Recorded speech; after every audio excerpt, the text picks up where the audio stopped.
কোন অভাগা, কোন কপাল পড়া সেই 7 শ্রেণীর ব্যক্তি যাদেরকে আল্লাহ তাআলা পছন্দ করেন না, ভালোবাসেন না।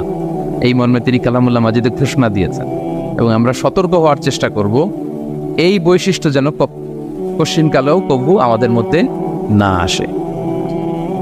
তাহলে কালামুল্লাহ মাজিদ আল্লাহ তাআলা যে জানিয়েছেন যে তিনি 7 শ্রেণীর ব্যক্তিকে পছন্দ করেন না, তার মধ্যে প্রথম শ্রেণী হচ্ছে সীমা লঙ্ঘনকারী। আরবিতে বলে আল মুআতাদুন। সীমা লঙ্ঘনকারী ব্যক্তিকে আল্লাহ তাআলা পছন্দ করেন না। লিমিট ক্রস করলে আল্লাহ তাআলা পছন্দ করেন না। লিমিটকে কেউ যদি ওভারস্টেপ করে, ক্রস করে, আল্লাহ তাআলা পছন্দ করেন না। সীমা লঙ্ঘনকে তিনি মোটেও পছন্দ করেন। এবং মজার ব্যাপার হচ্ছে আল্লাহ কেউ কোনো অন্যায় করলেই সাথে সাথে পাকড়াও করেন, কেউ ভুল করলেই আযাব দেন না, কেউ নাফরমানি করলেই আযাব পাঠান। আল্লাহ অনেক সময় দেন, অনেক সময় দেন, শুধরে যাবার অনেক টাইম সে পায়। তারপরও যখন সে লিমিট ক্রস করে তখন আল্লাহ ধরেন। আল্লাহ সব সময় ধরে না, ধরলে ছাড়ে না, ধরে না, ধরলে আল্লাহ ছাড়ে না। আল্লাহ সব সময় ধরবেন। এবং যে সমস্ত জাতিগোষ্ঠীকে এই পৃথিবীতে আল্লাহ তাআলা আযাব দিয়ে ধ্বংস করেছেন, তাদের স্টোরি যদি আমরা খেয়াল করি, আমরা দেখব যে তাদেরকে আল্লাহ অনেক সুযোগ দিয়েছেন ভালো হওয়ার, শুধরে যাওয়ার। কিন্তু তারা আল্লাহর আদেশ অমান্য করতে করতে করতে করতে যখন লিমিট ক্রস করে ফেলছে, একটা সবকিছুর একটা লিমিট থাকে, কি বলেন? We all should know all limits. আপনাকে জানতে হবে যে আপনি কতটুকু পর্যন্ত করতে পারবেন, কতটুকু আপনার সীমানা। You should know your limit. লিমিটটা আপনার জানতে হবে। তারা যখন লিমিট ক্রস করেছে আল্লাহ আযাব দিয়েছে। আপনারা সামুদ জাতির নাম শুনেছেন? তাদের কাছে আল্লাহ তাআলা একজন নবী পাঠিয়েছিলেন, নাম হচ্ছে সালেহ আলাইহিস সালাম। আল্লাহ নবী সালেহ আলাইহিস সালাম, তিনি তাদেরকে দাওয়াত দিলেন যে হে আমার জাতিগোষ্ঠীর লোকেরা, এক আল্লাহর ইবাদত করো। তারা অবাধ্য হলো। তিনি সত্যের পথে আহ্বান করলেন, তারা এই কথা শুনল না। একটার পর একটা আল্লাহর পায়গাম আসে, তারা অবাধ্য হয়, তারা আল্লাহ তাআলার আদেশকে মানে না। সবশেষে সামুদ গোত্র, তারা আবার খুব শক্তিশালী ছিল। তারা পাহাড় কেটে আর্কিটেকচার করে, ডিজাইন করে কিভাবে আবাসন তৈরি করতে হয় পাহাড়ি এলাকায়, মাউন্টেইন এলাকায় কিভাবে আবাসন তৈরি করতে হয়, এটার ব্যাপারে এক্সপার্ট ছিল।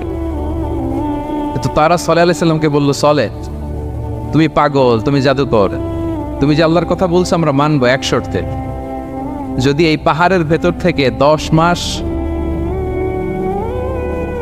গর্ভধারিণী একটা ওট যদি বের করে আনতে পারো, এমন একটা শি ক্যামেল ওট যদি বের করে আনতে পারো, যেই ওটের পেটের ভেতরে একটা বাচ্চা থাকবে এবং ওটটা পাহাড় থেকে বের হয়েই বাচ্চা ভূমিষ্ঠ করবে, এরপরে ওটের দুধ যেন আমরা খেতে পারি, তুমি যদি এইটা দেখাইতে পারো তাহলে বুঝবো তুমি সত্য নবী। দোয়া করলেন, আল্লাহ আমার এই জাতি সামুদ, তারা তো চেয়েছে যে পাথর ভেতর থেকে যদি একটা ওট বেরোয়, ওট যদি বাচ্চা দেয় আর দুধ দেয়, তাহলে তারা তোমাকে মেনে নেবে। আল্লাহ তুমি মেহেরবানি করে এই মিরাকেল, এই মুআজিজা তুমি তাদের দেখিয়ে দাও। আল্লাহ তাআলা দোয়া কবুল করলেন। হাজার হাজার মানুষের সামনে চাক্ষুষ দিবালোকের মুহূর্তে পাথর ভেঙে একটা ওট বেরিয়ে এলো বিশাল আকৃতির,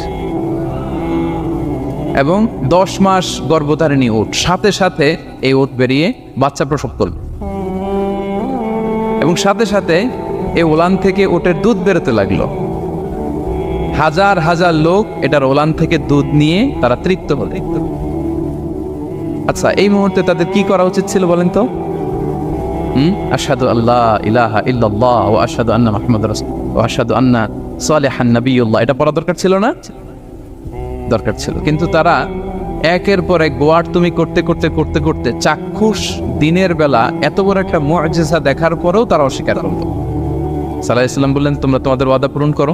তারা বললো, তুমি বড্ড বড় জাদুকর, তুমি যেন তেন জাদুকর না, তুমি পাহাড়ের ভেতরে জাদু ঢুকাই ফেলছো। কি মনে হয় তারা লিমিট ক্রস করে ফেলছে না? এবার ক্রস করছে না? তারা সীমা লঙ্ঘন করে ফেলেছে। দে ক্রসড দেয়ার লিমিট।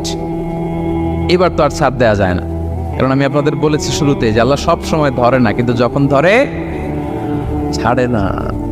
আযাব চলে আসলো। কি আযাব? আর্থকোয়েক, রজফা, পুরো ভূখণ্ড কেঁপে উঠলো। কেঁপে ওঠার সাথে সাথে সব মাটিতে পড়ে গেল। 2 নাম্বার আসলো সাউন্ড ওয়েভ, শব্দ নিনাদ, প্রচন্ড শব্দ তরঙ্গ। জিবরাইল আলাইহিস সালাম ওই এলাকার উপরে এসে এমন জোরে চিৎকার মারলেন, ওই চিৎকারে সামুদ গোত্রের প্রতিটি লোক কানের পর্দা ফেটে মুহূর্তের মধ্যে লাশ হয়ে জমিনে পড়ে রইল, because they cross their limit. তারা তাদের লিমিট ক্রস করেছে। আর যারা